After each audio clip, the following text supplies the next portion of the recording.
So hello guys, so andito tayo ngayon sa spot sa dulo ng dinadaanan na tubig dito sa Aneta, sa spot dito malapit sa amin. So napakaganda ng tubig, dagat ng dyan guys. So dagat yung aeroplano. Daming isda. So may rules dito guys na sinusunod daw. Dami kasing rules sa Japan, daming alam kasi yung Japan eh. So may daan kalagay ito yung Shijimi at saka Asari. Shijimi ya Asari di sa Ajari. Yung mga kando guys, yung mga seashells. So may mga limit lang, yung mga 15 mm ika ng Shijimi no, bawal siyang kunin na. Bawal ko kunin yung pababa pala to Charles, ika.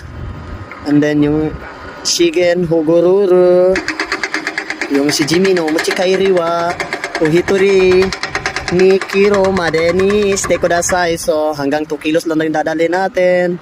Ito namang kanji ng Natsu sa Kisetsu, ang basa is Kaki. Every season, sa Natsu season. Shijimi no Zangrang. Hindi ko na mabasa yun. Basta Zang pa ito sa rangya. Basta yun na yun.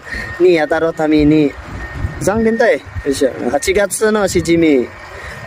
blank blank blank minasama mo Ken. Diyan siya sa Jime na Hikairo na do Shigen Hugo ni Rorogo Kiryo Kokodasai. Yung ibang kanji natin mabasa. Mababasa naman natin pero paisa-isa. So may mga rules talaga guys, kailangan nating sumunod sa rules. Kaya wala tayong magagawa. Sa mga marunong magbasa ng kanji, basahin nyo na lang yan o. Yan, o. So mga gustong pumunta dito guys, punta na kayo dito. Apakaganda ng lugar dito.